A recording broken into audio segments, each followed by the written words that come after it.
నిర్వహించి అందులో 1,80,208 మందికి ఉద్యోగ అవకాశాలు, టీచర్ పోస్టులు ఇచ్చింది మన టీడీపీ ప్రభుత్వం అని గర్వంగా చెప్పుకునే రోజు ఇది. అదే విధంగా అదే బాటలో నడుస్తూ మన లోకేష్ అన్న గారు విద్యావేత్తగా ఆయన చేస్తున్న మంచి పనులు అంతా ఇంత కాదు. సమూలమైన సమగ్రమైన మార్పులు విద్యారంగంలో తీసుకొచ్చారు. అదేవిధంగా ఏప్రిల్ 20న డిఎస్సి నోటిఫికేషన్ వదిలి అందరికీ దాదాపు 16,348 మందికి టీచర్ పోస్టులను ఇచ్చే విధంగా తయారు చేసుకున్న సిద్ధంగా ఉన్నారు. మాతాపిత గురు దైవం అంటారు.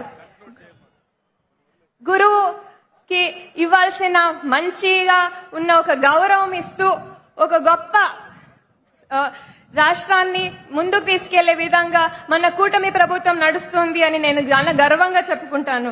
ఇవాళ ఈ సూపర్ 6 పథకం సూపర్ హిట్ చేయడానికి వచ్చేసిన ప్రతి ఒక్కరికి నా ధన్యవాదాలు తెలియజేసుకుంటూ జై చంద్రబాబు నాయుడు గారు, జై జనసేన, జై బీజేపీ. ధన్యవాదాలు. థ్యాంక్ యూ సింధూర గారు. తర్వాత వక్త మడకశిర శాసనసభ్యులు శ్రీ ఎంఎస్ రాజు గారు మాట్లాడాల్సిందిగా కోరుతున్నాను. 2 నిమిషాలు. అందరికీ నమస్కారం.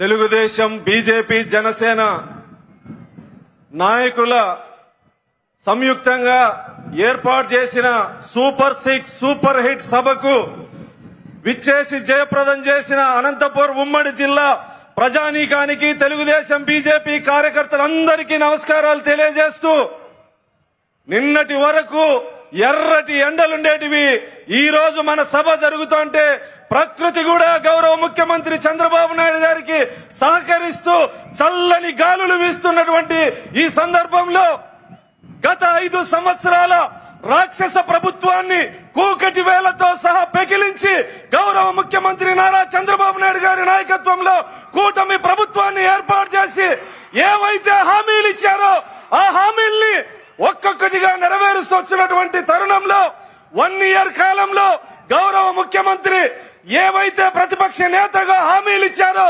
అవన్నీ ఒక్కొక్కటి నెరవేరుస్తూ ఈ రోజు అనంతపూర్ నడిబొడ్డున విజయ గర్వంతో ఏదైతే మాటిచ్చాడో అవన్నీ నెరవేర్చామని చెప్పి సందర్భంగా గౌరవ ముఖ్యమంత్రి సందేశం ఇవ్వబోతా ఉన్నారు.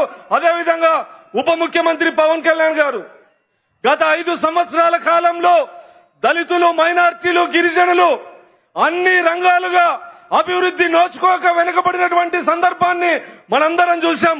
భారతదేశంలోనే దళితుల మీద జరిగినటువంటి దాడులు, హత్యలు గత 5 సంవత్సరాల్లో దేశంలో నెంబర్ 1 స్థానంలో ఉంది. దాదాపు దళితులకు సంబంధించిన 27 పథకాల్ని రద్దు చేసి దళితులకు అన్యాయం చేసినటువంటి పరిస్థితి. ఈ రోజు గౌరవ ముఖ్యమంత్రిగా నారా చంద్రబాబు నాయుడు గారు బాధ్యత తీసుకున్న తర్వాత